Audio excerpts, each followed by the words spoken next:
mobiliário do século XIX guarda as memórias de uma revolução na área da saúde no Brasil. Pertenceu a uma antiga farmácia que por mais de 100 anos funcionou no centro do Rio. Um negócio familiar, parte de um mercado que se transformou ao longo dos anos, se tornando um dos mais promissores do país.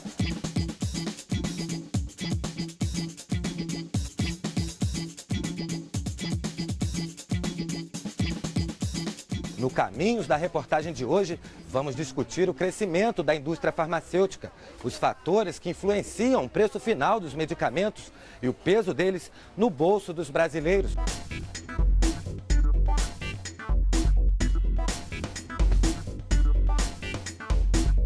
Um gigante despercebido. O Brasil já é o 6º mercado de produtos farmacêuticos do mundo. E até o próximo ano deve subir mais 2 posições, ficando atrás apenas dos Estados Unidos, China e Japão. A gente tem aí uma estimativa que por mais 4 anos aí ainda se tenha um patamar de crescimento, né? Claro que com essas incertezas que a gente passa atualmente, essas expectativas às vezes podem ser refeitas para um nível menor, mas eu não acredito que elas diminuam ao ponto de ter uma retração. Mas por que o consumo de remédios tem crescido tanto no nosso país? Nós, brasileiros, estamos mais doentes? Provavelmente esse fenômeno tem várias explicações, né? Ao mesmo tempo, nós temos um aumento da renda da população nos últimos 20 anos, o que faz com que ela passe a consumir mais medicamentos. Mais pessoas também têm acesso a serviços de saúde, com ampliação da atenção primária, programa de saúde da família. Pessoas que antes tinham dificuldade de obter a prescrição de um medicamento, hoje o conseguem com mais facilidade. São diversas as razões. São de ordem econômica, são de ordem epidemiológica, que fazem com que a população amplie a sua possibilidade de acesso. Também em virtude de políticas públicas ampliando a possibilidade de prescrição. O envelhecimento populacional também é um dos fatores que impulsionam o crescimento do consumo de medicamentos. O número de pessoas com mais de 60 anos passou de cerca de 14 milhões em 2000 para pouco mais de 22 milhões em 2013. Considerado o principal grupo etário consumidor de remédios, a projeção é que em 2030 chegue a 44 milhões e meio. Os dados demográficos da população brasileira apontam que a expectativa de vida tem aumentado significativamente, o que demanda também por mais utilização dessas tecnologias, o que demanda a possibilidade ainda por um bom espaço de tempo, essa atividade, esse mercado ser um mercado com um expressivo crescimento. Aumento da expectativa de vida, maior acesso aos serviços de saúde, garantia de emprego. Por um lado, fatores que contribuíram para o crescimento da indústria farmacêutica. Por outro, o dilema da automedicação. No Brasil, políticas públicas restringem a venda de alguns medicamentos, como os antibióticos e os psicotrópicos, drogas que atuam sobre o nosso cérebro. Mas os números ainda assustam. Uma pesquisa realizada pelo Instituto de Ciência, Tecnologia e Qualidade, que atua no mercado farmacêutico, revela que 76% da população brasileira consome medicamentos sem prescrição médica. A automedicação, ela não acontece só no nosso país, nem na América Latina, acontece no mundo inteiro. Então, para você ter uma ideia, bilhões são gastos em medicações, em medicamentos supérfluos. Então, a pessoa fica resfriada e se automedica. Então, a automedicação gera um gasto para o governo e para a própria pessoa de bilhões de dólares ou de euros no mundo inteiro. Eu geralmente vou na farmácia e pergunto o que eu posso tomar, se eu estou sentindo uma dor de cabeça ou estou gripada, essas coisas. Eu faço isso, eu sei que é errado. A maioria das pessoas que tem algum sintoma, a maioria que vai ao médico, ela não necessita de remédio, a grande maioria. A maioria das doenças é autolimitada, então ela termina por si própria. Então, por isso a importância de ir ao médico e o médico vai avaliar se aquela doença precisa de medicação. Eu frequentemente faço uso da automedicação, não sempre, mas em função até das consultas médicas que estão caras, quem não tem plano de saúde. Uma outra questão é a dificuldade do acesso que o paciente tem à rede básica de saúde. Isso também leva o doente à farmácia. Às vezes a gente automedica, porque você ir para o hospital, quando você está com sintoma, já sabendo que remédio você tomou anteriormente, acaba tendo que fazer isso. A rede básica tem que funcionar bem, a contento, com as clínicas de família, com os postos de saúde, para que possa atender a população. Se você não consegue atendimento, muitos vão à farmácia ao invés de ir ao médico. O Brasil possui o maior número de farmácias do mundo. Na contramão do recomendado pela Organização Mundial de Saúde, uma farmácia para cada 10 mil habitantes, aqui a proporção é de cerca de 3 estabelecimentos para o mesmo número de indivíduos. São mais de 85 mil farmácias no país, mas a concentração nos grandes centros ainda é uma distorção que precisa ser contornada. Sempre segue a mesma distribuição econômica, digamos assim, do Brasil, né? Então, óbvio que o Sudeste é o local onde você tem mais farmácias, há uma concentração normal econômica, depois o Sul e em seguida outras regiões do país que têm menos estabelecimentos. Mas de toda forma, qualquer pequena cidade do Brasil vai ter lá uma, duas, três, 4 farmácias. Então, na verdade, a gente tem uma desigualdade muito grande, muita concentração em áreas de alto poder aquisitivo e uma concentração muito baixa onde a população não tem tanto poder aquisitivo. A gente tem hoje um universo aí de quase 5 mil municípios que são atendidos apenas por empresas independentes, que seriam as pequenas e médias empresas, que as redes não estão lá. Então a gente tem cerca de 80 milhões de brasileiros, né, atendidos por pequenas empresas, pequenas e médias empresas, né? Tem mais farmácias do que padaria, tem mais farmácias do que bares, entendeu? De fato, em algumas regiões tem, principalmente onde se concentra muitos recursos econômicos, tu vai ver que não é só farmácias que está concentrado lá, é outras tecnologias da saúde, são tomógrafos, são equipamentos de saúde, também estão concentrados nesses espaços. Tem um número, de fato, nessas regiões excessivo, mas em compensação tem outras regiões que são desassistidas. Por isso que o debate que se faz da utilização do medicamento, da assistência farmacêutica, e quando você faz a discussão para esse debate com a saúde presidindo os interesses do debate, há necessidade de você colocar também a presença do Estado como um elemento orientador, regulador e também provedor desse direito à saúde que em alguns casos se materializa no acesso de medicamentos.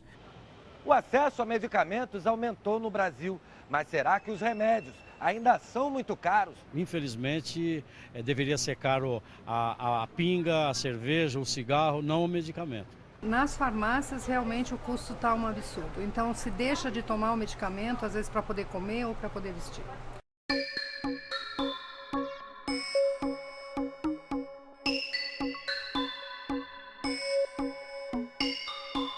Tem mês que eu gasto 400, tem mês que eu gasto 300.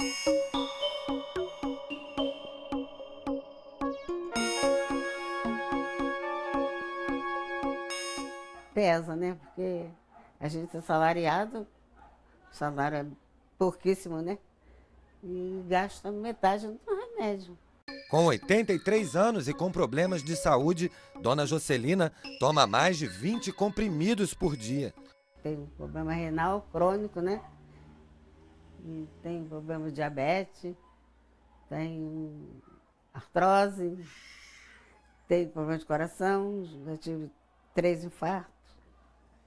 E por aí. No orçamento, ele, às vezes, né, é difícil comprar, né? Eu compro, mas com dificuldade, com ajuda, às vezes, muitas das vezes, que tem alguma coisa que tem que ter prioridade, né? Aí o remédio é prioridade, mas o meu dinheiro não dá, aí eu busco ajuda alternativa, que é a minha neta. O medicamento, ele é caro para produzir, ele é caro para pesquisar, principalmente a pesquisa é muito cara. E existe a indústria, existe a distribuição e a farmácia e o governo, que tem uma parcela de tributos muito elevada. Comparado a países como Estados Unidos, Canadá e México, onde a carga tributária em medicamentos é zero, os impostos pagos no Brasil impressionam. Em 2014, a arrecadação com a fabricação e a venda de remédios no país atingiu 15 bilhões de reais, entre tributos municipais, estaduais e federais, de forma direta ou indireta. Os tributos ele tem uma parcela significativa, né? Cerca de 34% do valor do medicamento é tributo. Então, sem dúvida nenhuma, a tributação no medicamento no Brasil é excessiva. Se a gente pegar uma média mundial aí, dá 6%. Se você olhar um preço que está na farmácia hoje, a título de exemplo, um preço de R$100, 27% é a margem da farmácia. Né? Isso é uma margem prevista na legislação que o próprio governo edita. Né? Fica para R$27 para a farmácia, fica algo em torno de 25% para a distribuição. Né? A indústria tem que pagar 34% de tributos. Se retirando isso tudo, todo o esforço da indústria é remunerado com 35% do valor final do medicamento. Apesar das queixas sobre os custos do setor, a indústria farmacêutica não tem muito do que reclamar em relação ao seu desempenho financeiro no Brasil. Enquanto a indústria encolheu 3,2% em 2014, a farmacêutica avançou 7%. Nos últimos 4 anos, o crescimento do setor foi bastante significativo. O faturamento de 28,7 bilhões de reais em 2010 passou para 41,8 bilhões no ano passado, um crescimento de 45%. Mais impressionante ainda é o número de doses de medicamentos comercializadas em 2014, quase 125 bilhões. Para se ter uma ideia deste volume, é como se cada um dos 200 milhões de brasileiros tomasse quase 2 comprimidos todos os dias. Um quadro que deve ser ainda mais promissor. Entre 2012 e 2017, estima-se que o faturamento do mercado brasileiro de medicamentos praticamente irá dobrar de tamanho. Em março deste ano, uma série de medidas foi lançada pelo governo para diminuir o peso dos remédios no bolso do consumidor. Entre elas, o ajuste anual médio de preços, reduzido para 6%. No cálculo são levados em conta critérios como a inflação do período e a produtividade da indústria. Medicamento para animal é isento de imposto. Medicamento para ser humano tem uma das mais altas taxas de incidência de imposto. Só aí já é um exemplo concreto, certo, de como há uma distorção nesse processo da tributação. Nós defendemos a isenção de tributação para medicamento por entendermos que é um produto completamente diferenciado e está associado à garantia do direito à saúde das pessoas. O Ministério da Saúde faz um processo de análise e para determinados medicamentos, principalmente aqueles medicamentos de alto custo que atendem determinado grupo de pessoas ou de doenças que são assim, muito estratégicas e importantes e para os quais não há competição, nós fazemos a solicitação de desoneração, né, de determinados impostos desses medicamentos exatamente com o intuito de baratear o seu preço e o SUS poder ofertá-lo de maneira mais acessível, né, para as pessoas.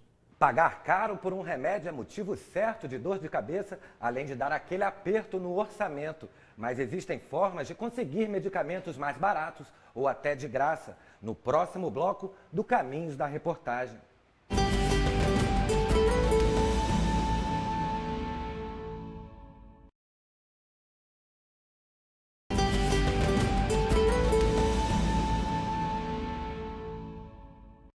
De alguns anos para cá, algumas medidas vêm sendo tomadas para minimizar o impacto do preço dos medicamentos no orçamento da população. Só no ano passado, o governo investiu 10 bilhões de reais com remédios na rede pública. Um dos projetos que vem demonstrando maior eficácia é o Programa Farmácia Popular, que amplia o acesso aos remédios para as doenças mais comuns entre os brasileiros. O programa possui uma rede própria de farmácias, mas também funciona através de uma parceria com drogarias da rede privada.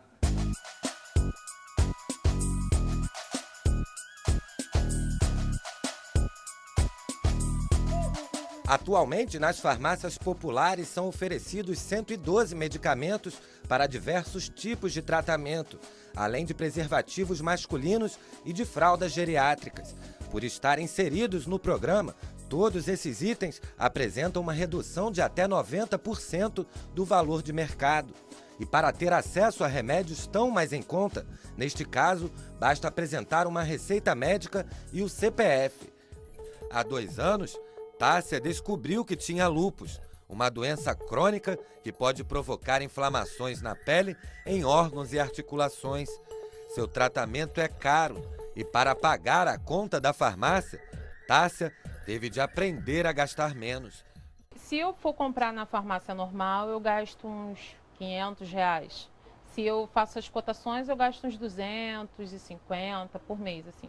Tem, por exemplo, um medicamento que eu tomo, que a caixa dele na farmácia convencional sai por R$60, mais ou menos. Eu vou lá nessa farmácia popular e compro esse medicamento por R$1, se eu não me engano. É um preço muito barato, é 60 centavos, é um valor muito baixo. Que realmente não daria para eu comprar assim numa farmácia normal. Eu nunca conseguiria comprar um remédio por R$1. Para os pacientes que sofrem de hipertensão, diabetes e asma, os medicamentos saem de graça. E o motivo da escolha dessas doenças está nos números. De acordo com o Ministério da Saúde, a hipertensão arterial é um mal que atinge cerca de 33 milhões de brasileiros. 80% deles, ou seja, mais de 22 milhões de hipertensos, são atendidos na rede pública de saúde. Entre os 7 milhões e meio de diabéticos no país, 6 milhões recebem assistência no SUS. Com os remédios de graça, a eficiência do combate a essas doenças se torna maior. A pessoa que procura hoje um serviço do SUS, ele tem 2 opções. Ele pode receber o medicamento direto na unidade de saúde que ele foi, um centro de saúde, um posto de saúde, uma UPA, ou ele pode procurar numa farmácia privada perto da casa dele, que é conveniada com o programa. Os nossos dados mostram que cerca de 18 milhões de pessoas passaram a receber medicamentos por essa via, né? E esse número está em crescimento.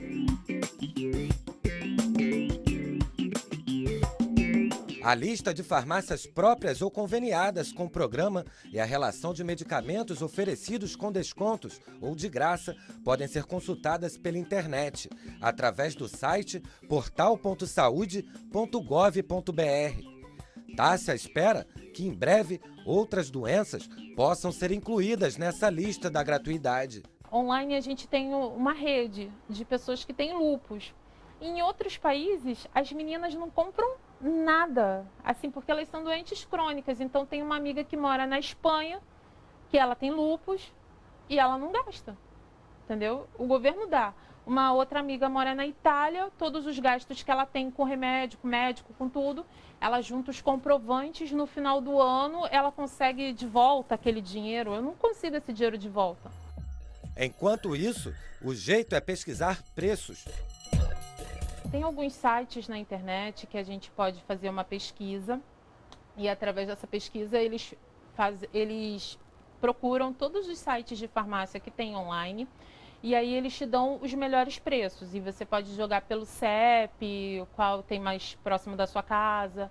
Também posso pegar uma cotação de um site que eu conheço e levar numa outra farmácia que cobra o preço também. Então, são vários caminhos que você pode fazer para poder tentar economizar. Para tentar economizar, só mesmo pesquisando os preços e ficando de olho nos descontos oferecidos pelas farmácias. Valores que podem variar muito de uma para outra. Segundo uma pesquisa realizada pelo Procon aqui de São Paulo, em 15 drogarias da cidade, a diferença de preços de um mesmo medicamento pode chegar até mais de 800%. No Rio, um levantamento feito pela nossa equipe com os mesmos medicamentos revelou uma variação de preço menor, mas ainda significativa. Boa tarde, eu gostaria de saber o preço de 2 medicamentos, por favor. Pode falar. É o Amoxil 500 mg, 30 comprimidos. O Amoxil no momento eu não tenho, amigão, mas estaria 45. R$45? É. Tá. E a nimesulida, genérico? 666. Quanto? 699. 699? Isso. A Nimesulida está R$16,80. E o Amoxil com 30 seria R$80,70. Só que esse no momento não tem. Amoxil 65,71. 75,71? 65,71. Sim. Com 30 cápsulas. E o Nimesulida 12,60 genérico. 12,60? Isso. Tá bom, muito obrigado. Nada. Tanto com o medicamento de referência composto pela amoxicilina, como com o genérico Nimesulida, a diferença entre o menor e o maior preço ficou perto de 80%. Outra forma de conseguir descontos é com os laboratórios, por meio de um cadastro realizado previamente pelos pacientes. Alternativa que muita gente desconhece. Existem muitos desses programas, esses programas são sim divulgados. Agora, o setor farmacêutico é um setor que não pode fazer propaganda na mídia. Então acaba que as pessoas tomam conhecimento desse programa, ou quando vão numa farmácia, ou quando vão ao seu médico, que ele tem conhecimento e ele informa, olha, existe um programa de desconto desse medicamento, você poderá comprar pela metade do preço, ou com 40% ou 30% de desconto. O que não pode é o laboratório induzir a comprar por causa do desconto, porque se ele desconta é porque ele já está cobrando acima do preço, e o médico também não pode fazer a propaganda ou induzir o paciente àquele remédio, mas sim ao medicamento que é eficaz no ponto de vista do médico para aquela doença, o melhor para o paciente. E por fim há a questão dos genéricos, implantados no Brasil na década de 90, que ainda causam polêmicas. Os genéricos são cópias idênticas a medicamentos tradicionais, também chamados de referência ou inovadores, que tiveram patentes expiradas. Após 20 anos, o produto pode ser copiado por outras empresas e fica sujeito à concorrência. Os genéricos foram, sem dúvida nenhuma, uma ferramenta fundamental para garantir a competitividade e o maior acesso das pessoas. Tem vários estudos demonstrando que todas as vezes que você tem competitividade, você tem 4 ou 5 ofertas do mesmo medicamento, mesmo que com marcas de fantasia diferentes, isso aumenta a competitividade e o beneficiado é o consumidor, porque o preço baixa. Hoje o mercado tem 30% de participação de genéricos. Isso é muito importante, é crescente, a nossa participação vem aumentando na medida em que as empresas conseguem disponibilizar no mercado mais medicamentos. A população assimila essa possibilidade de ter a opção dos genéricos, ele vem crescendo. E a confiança, porque não é racional pensar que alguém vai utilizar um medicamento que não seja eficaz. Na discussão internacional sobre a quebra de patentes no setor farmacêutico, o Brasil é um dos protagonistas. Na década de 90, o país aprovou uma lei que garante o licenciamento compulsório de medicamentos, suspendendo o direito de exclusividade de laboratórios para atender ao interesse público. O processo é previsto em acordos internacionais da Organização Mundial do Comércio. Em março, uma das substâncias mais importantes no tratamento dos cânceres de colo, mama, reto e pulmão teve a patente anulada. De uso hospitalar, a medida vai ajudar no combate à doença. A quebra de patente, ela tira a nossa dependência sobre aquele medicamento, né? Porque simplesmente aquele medicamento pode parar de existir no país porque nós somos dependentes. A partir do momento que esse produto é registrado e você pode fazer essa troca, você vai ter acesso a um produto que, por lei, ele vai ter 65% do preço máximo ao consumidor do medicamento de referência. Então, isso traz concorrência, isso traz possibilidades para o consumidor ou até mesmo para o Ministério da Saúde de fazer uma compra num valor mais baixo. E isso garante à população acesso ao tratamento que ele precisa. No Brasil, você pode desenvolver o produto antes da patente cair. Ou seja, eu sei que uma determinada patente vai vencer daqui a 2 anos. Esse é o normal, a indústria farmacêutica vai se preparar. Vai desenvolver aquele produto em casa, vai entender como é que aquele produto vai se comportar, vai fazer todos os testes, vai protocolar na vigilância sanitária, que vai proceder uma análise criteriosa para depois acontecer aquilo que a gente espera, é publicado no Diário Oficial o produto genérico. E, obviamente, a empresa rapidamente já vai colocar no mercado. E qual que é a diferença da análise do genérico do medicamento novo que eu citei anteriormente? É que se a parte técnica, a parte de tecnologia farmacêutica de produção é analisada da mesma forma pela mesma equipe, Quando a gente vai fazer análise de um produto genérico, o que a gente faz é ver os testes comparativos que são feitos com o produto de referência. Então a gente vai ver se o teor é o mesmo, se as características de solução são parecidas, e para aqueles medicamentos que são de uso sistêmico, a gente avalia se a quantidade daquele medicamento no sangue é semelhante ao do medicamento de referência. Isso é o que a gente chama de bioequivalência. Então a diferença da análise do genérico para o medicamento novo está exatamente que enquanto o medicamento novo ele tem que conduzir um estudo clínico, no medicamento genérico o que a gente faz é só essa comparação entre o genérico e o referência. Atualmente são mais de 3.000 medicamentos disponíveis no mercado e eles vêm ganhando espaço. Hoje, 8 das 10 maiores empresas farmacêuticas instaladas no Brasil têm em seu portfólio produtos genéricos. Só este ano, 15 novos medicamentos foram aprovados pela Anvisa. Medicamento genérico fazendo teste de bioequivalência, com produtos de referência, com maior segurança e qualidade de produto. Isso fez com que houve uma disseminação muito grande da informação sobre essa intercambiabilidade de produto, né? Isso gerou uma competição muito mais acirrada no mercado. Acirrada mesmo. O crescimento no consumo de genéricos vem sendo constante.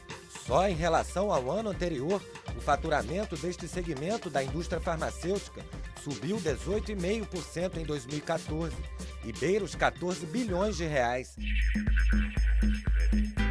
Exemplo de uma política que vem dando certo, com benefícios reais para a população.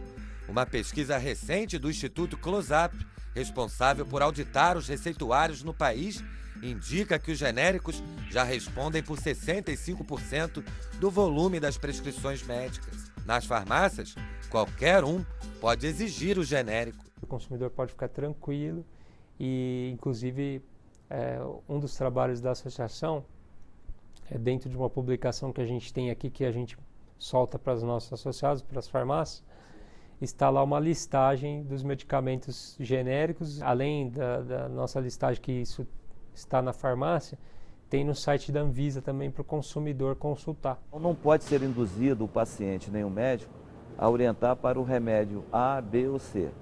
O médico tem que decidir qual o remédio, o medicamento mais eficaz. Ele receita a droga e o paciente vai à farmácia e compra aquele medicamento. Quanto mais oferta, a gente vai ter mais competição e menor preço.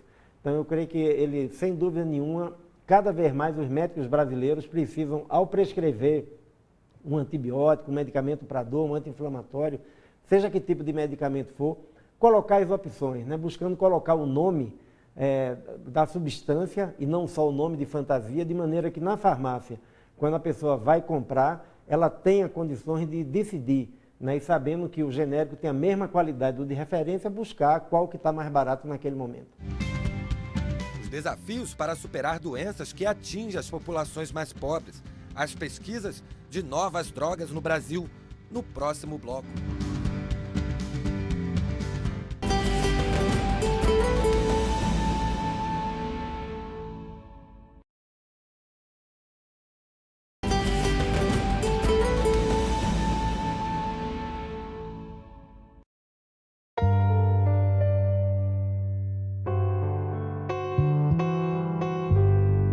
O que são as doenças negligenciadas?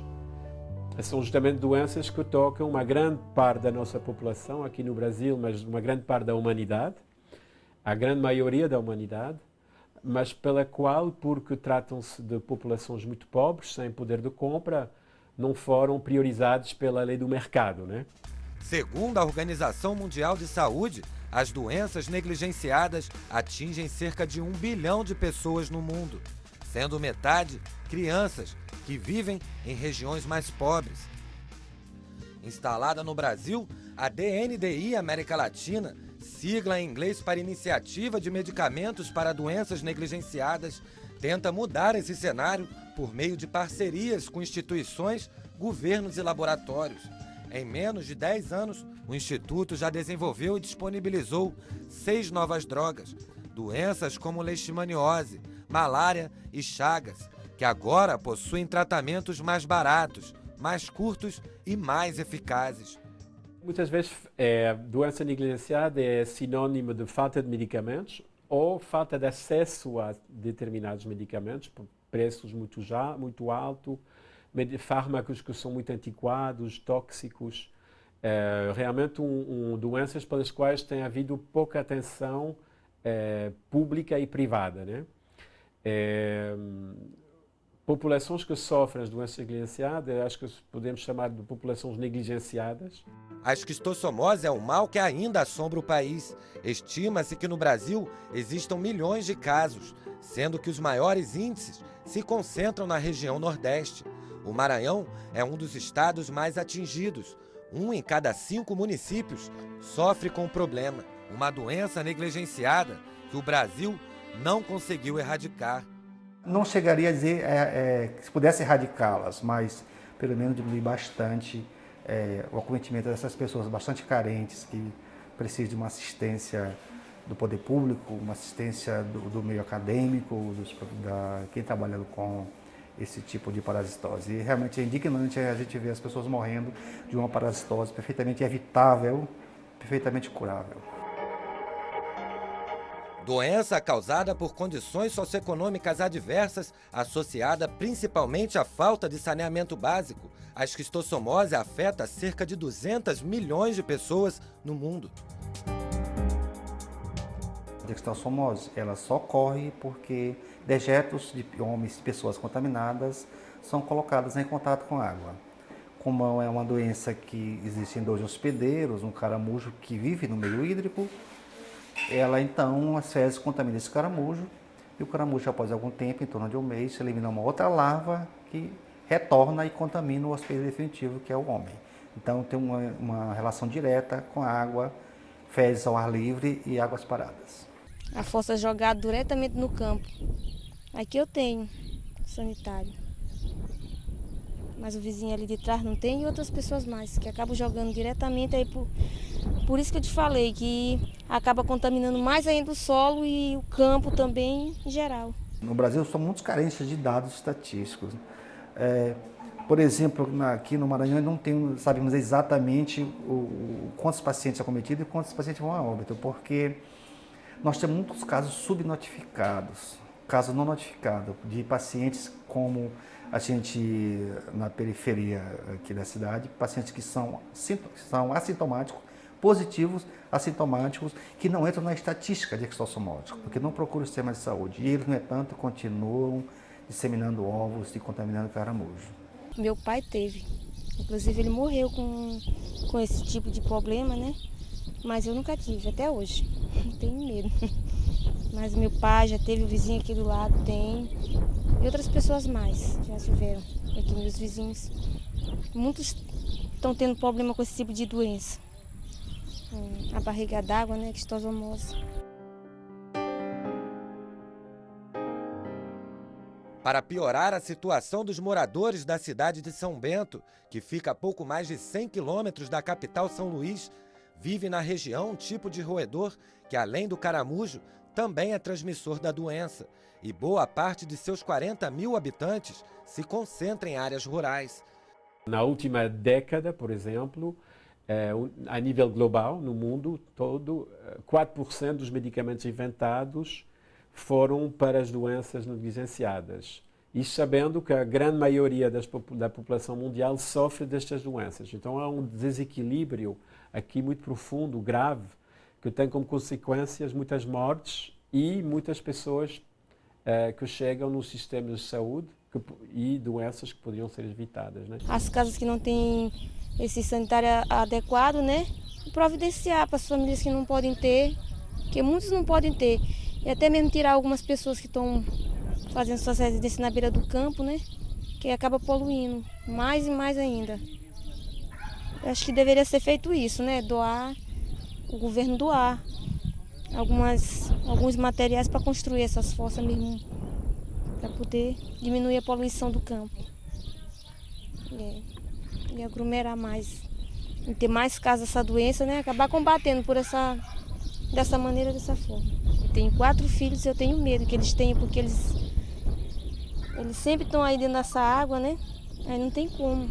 às vezes impedir, porque nem sempre a gente está por perto, eles acabam indo mesmo e fica difícil. E não é só em regiões isoladas do país que as doenças negligenciadas atingem a população. Aqui na comunidade da Rocinha, bem próxima a bairros nobres da zona sul do Rio, o problema é a tuberculose, doença de difícil controle e com remédios com fortes efeitos colaterais, que muitas vezes fazem com que pacientes abandonem o tratamento. Rita de Cássia é moradora da Rocinha e por 2 vezes teve tuberculose. Hoje a Rocinha é ainda um dos maiores índices de tuberculose do Rio de Janeiro e do país.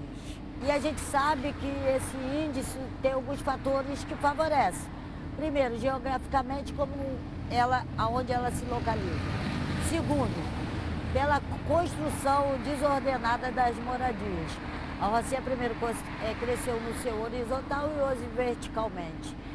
As casas, poucas têm janela, e todos os lados, mal ventiladas, algumas que jamais pegam o sol. E algumas doenças não se tem o título na testa. Não se tem. Tem algumas doenças, igual a tuberculose, que por algum tempo ela é silenciosa. Nem o paciente sabe que está doente. Depois de também perder a mãe para a doença e conhecer de perto a realidade da Rocinha, Rita passou a atuar como agente de saúde na comunidade. Eu não posso dizer que a Rocinha não avançou, ela avançou muito com o PSF, mas a gente sabe que a Rocinha tem no mínimo 200 mil habitantes e eu me emociono sempre quando eu digo que matou a pessoa que eu mais amei no mundo, que foi minha mãe. Eu vi minha mãe morrer sem poder fazer nada e eu gostaria de aqui um tempo, eu não precisasse voltar aqui e falar assim, eu perdi mais um. Que ninguém precisasse falar, eu perdi mais um por uma doença que é curável. Ninguém aqui tem que culpar ninguém. É a gente se juntar, que junto um dia acabaram com a tuberculose, a gente vai acabar. A tuberculose teve, por um lado, um empenho global, iniciativas globais que buscam a aceleração da inovação para a tuberculose. Então, há várias iniciativas, não só no Brasil, mas a nível global. Nesse sentido, é considerada, dentro das negligenciadas, uma das mais privilegiadas, com HIV/AIDS e a malária.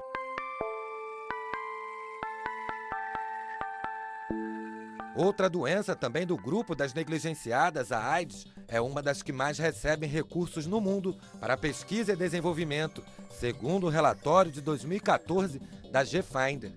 Incentivos, há vários, obviamente o fomento, isso é fundamental, o fomento público, o fomento privado, mas também incentivos que poderiam ser outros que as patentes, não é? Porque o que tem generado, em geral, uma inovação e um incentivo para a inovação é a noção da patente e da proteção da propriedade intelectual.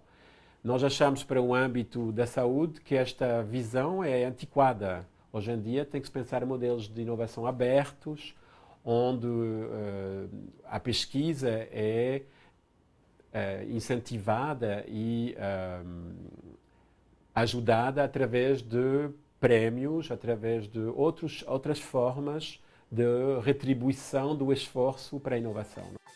O Brasil foi pioneiro ao distribuir de forma gratuita medicamentos para portadores de HIV, o vírus causador da AIDS.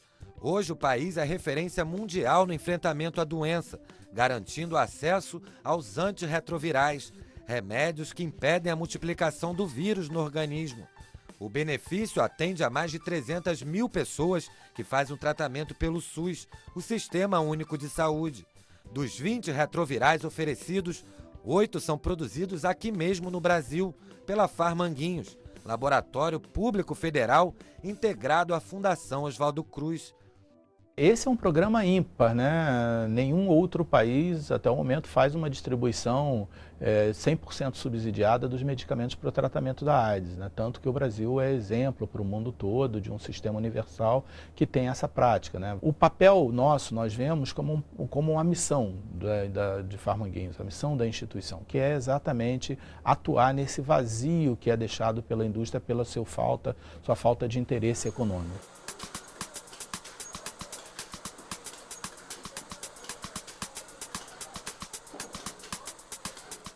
O objetivo da Farmanguinhos é ampliar a oferta de medicamentos essenciais à população brasileira.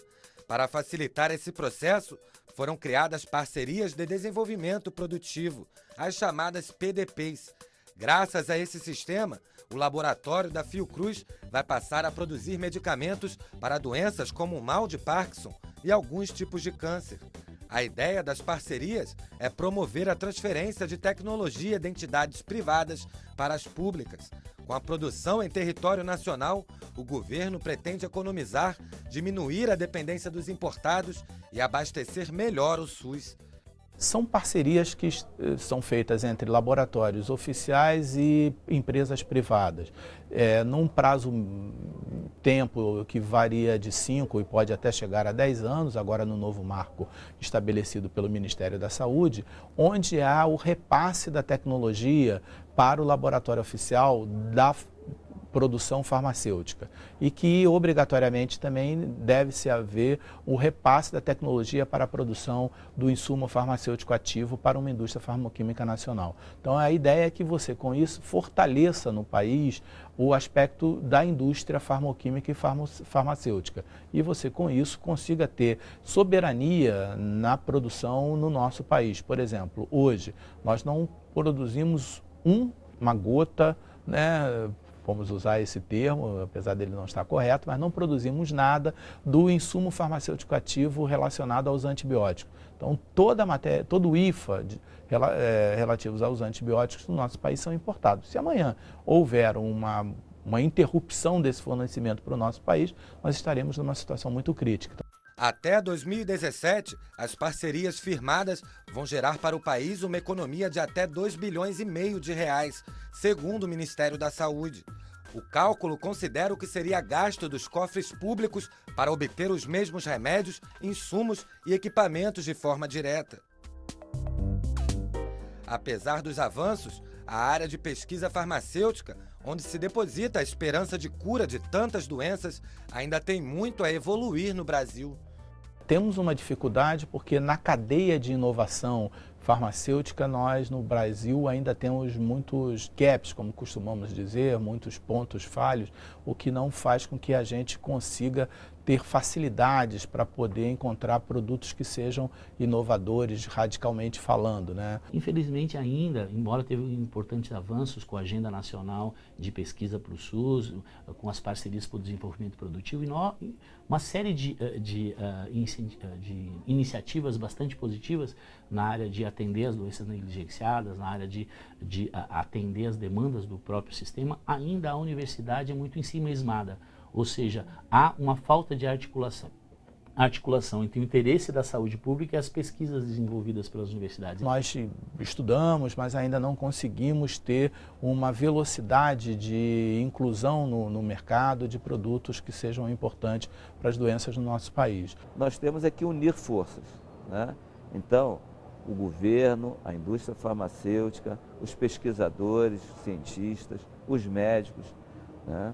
O Conselho Nacional de Farmácia se preocupa com isso, o Conselho Federal de Medicina se preocupa também com isso e nós temos tentado ajudar no que podemos para melhorar essa questão com relação a medicamentos, com relação ao tratamento da nossa população. Eu acho que o Brasil hoje tem uma produção científica respeitada internacionalmente e precisamos superar os desafios para que todo esse conhecimento técnico-científico que hoje o nosso país tenha possa ser transformado em produtos em prol da sociedade, né, para a melhoria da saúde pública no nosso país. Se você mantiver a sua população saudável, você aumenta a produtividade, você aumenta o número de dias que as pessoas permanece no trabalho, você no final das contas você aumenta o PIB do país. No patamar global, o Brasil fica no 10º lugar, não é?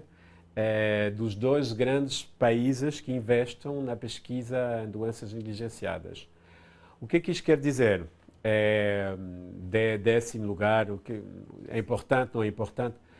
É fundamentalmente importante no sentido político, porque é dos poucos países endémicos que realmente botou, digamos, os recursos para procurar soluções a problemas da sua própria população. Eu acho que essas doenças seriam doenças que os laboratórios oficiais, eles poderiam, em parceria com os laboratórios privados, estar trabalhando em cima desse tipo de doença. Porque quando você faz uma pesquisa e você gasta $1 bilhão, gasta uma quantia excessiva, e depois você vai produzir um medicamento e você tem que recuperar aquele valor daquela pesquisa pelo número de pacientes afetados, se o número é muito pequeno, acaba que o medicamento fica muito caro para recuperar aquela pesquisa. Então, ele acaba não viabilizando a recuperação dessa pesquisa.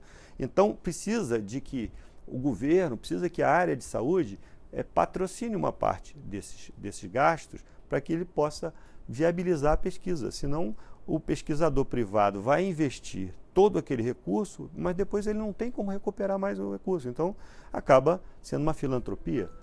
Este tipo de raciocínio aplicado pela indústria farmacêutica mundial é amplamente criticado pela Organização Mundial da Saúde, que dá como exemplo o caso da epidemia do vírus Ebola na África.